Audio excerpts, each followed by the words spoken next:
Hello, and thank you for joining us today. I hope you're still excited about 2020. I know that I am. I hope you still have that big picture in front of you that you developed at the beginning of the year in January. Listen, it's still not too late. We have still have a lot of the year left over. Want to encourage you, keep going, stay encouraged. Look at those action steps, do what you need to do to get those activated. Please feel free to reach out to us here at ABC Educational Services. We're here to walk alongside you so you can see that dream, that goal, that vision that you set in place here for 2020 so that you can see it come to pass. It's not impossible. So I just wanted to give you some encouragement before we get started today. So, we've been talking on a series for the last several weeks that was entitled Healthy Habits That Keep You Going in 2020. So, I just wanted to close this series out as we are in habit number 4, re examining your relational skills. Wanted to end it out on this very important topic that I think is so important as you are re examining your relational skills, and it's setting healthy boundaries. Setting healthy boundaries. Now, what are boundaries? Boundaries keep behaviors that are positive and nurturing in and keeps those behaviors that are toxic, disabling, and discouraging out. We want to make sure that when we are setting those healthy boundaries, appropriate boundaries don't hurt, control, or attack anyone. So that's your check to determine whether that's an actual healthy boundary that you're setting. Your boundaries should increase your ability to care about others, both professionally and personally. So I wanted you to remember that boundaries are not walls. Let me say that again. Boundaries aren't walls. Boundaries are intended to promote self control, ownership, responsibility, and accountability of the choices you make and how you to respond to others as you interact with them in your relationships. So we want to make sure that we're not building walls, but we're using those healthy boundaries to create gates.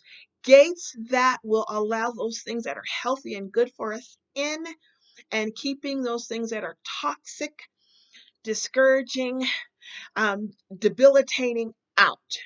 So, as you set healthy boundaries, it's important that you have a good support system. Remember, it's quality over quantity. So even if you have one good person that you can rely on for good, positive, uh, healthy counsel, seek that person out as you are setting healthy boundaries, because that individual will help you. They'll be like your accountability partner to help you set and help you keep those healthy boundaries. So, I wanted to share some transformational keys with you today as it relates to setting healthy boundaries. And the first transformational key is know the truth about yourself. So I think it's so important. I always say, if you're honest about anyone, you first need to be honest with your own self. Make sure you know the truth about yourself. Make sure you're taking that time. Once again, we're talking about that self-assessment piece to see how are you operating in the relationships that you have. Where have you accepted responsibilities that didn't belong to you? Or where do you see that you've allowed others not to value you appropriately in your relationships? Those are the kinds of questions that you ask yourself as you are doing self assessment and acknowledging and embracing the truth about yourself. This will help you um, set healthy boundaries, and it'll also help you resolve some of these relational issues that you may see that may be consistently coming up in your relationships. That's letting you know, that's a flag to say, oh, where's the boundary? Where have I not acknowledged the truth about myself? So, and one of the things, acknowledging the truth about ourselves, making sure that you're owning how you are feeling.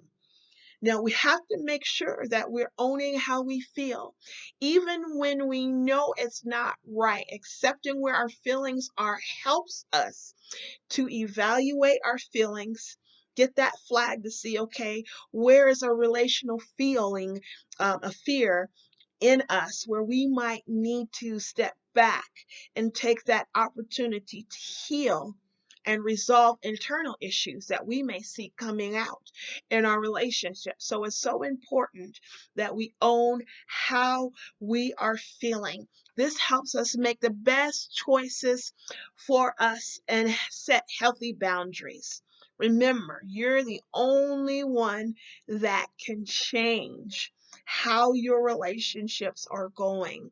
So I encourage you to set healthy boundaries. It's worth the effort.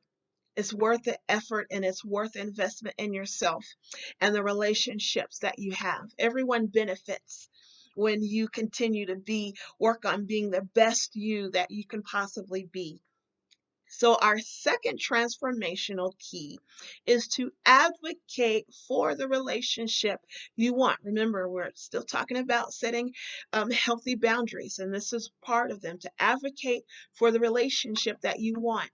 So, make sure that you communicate openly about the boundaries that you plan to set with whomever you are having relationship with. So make those boundaries visible, and make sure that they're consistent. Make sure that you once you finish that conversation, that they make sure that you take that time out to make sure that they're understanding that boundary that you're wanting to set, whether it be time, whether it be physical, emotional, or the access that you're wanting to give that individual into your life. Remember, just want to remind you, just reminder, if you choose to set an emotional boundary where you feel like you need to distance yourself from someone, make sure that it's a temporary boundary. Only when as you're working towards making sure that your heart feels safe, so then you can make the best choices. Remember, do not hop back into something or relationship. Don't take those boundaries down until you see that that person is working towards making that change, and they're doing that consistently. Let me say that again, consistently. Once you're seeing that behavior, that negative behavior is changing, then that gives you another opportunity to have a different conversation and see if there's another or new boundary that needs to be set. So just wanted to share that with you. So want to encourage you again, just continue to set those healthy boundaries. Our last and final transformational key is the power of no. Remember, no, when we say no, no helps us set healthy boundaries against negative behaviors, pressures, manipulation, and demands of others. When we say no, when we use that power of no, it helps us to be honest and truthful about our motives to others. It helps us clarify to those that we are in relationship with on what we're willing to accept and what we're not willing to take on. Okay, so when you're afraid to say no, it compromises your yes. So make sure, I want to encourage you, don't be afraid of that power to say no, because we know that just as Dr. Henry Cloud and Dr. John Townsend had shared with us in one of the popular books called Boundaries, to know that our words let people know where you stand and gives them a sense of the edges that help identify you, who you are, and the boundaries that you believe are healthy in the best interest of yourself. So I hope we shared something that was beneficial for you today as you continue to get going in 2020. Listen, please feel free to reach out and contact us at any time at ABC Education Services at gmail.com, or you may contact me directly, Andrea C. Scott, founder CEO of ABC Educational Services at 720-427-8901. Remember, the world is anxiously awaiting for that dream, for that goal, for that plan that you have to come to pass. Make it happen in 2020. You are valuable and you matter. Let's continue to get going in 2020. Take care.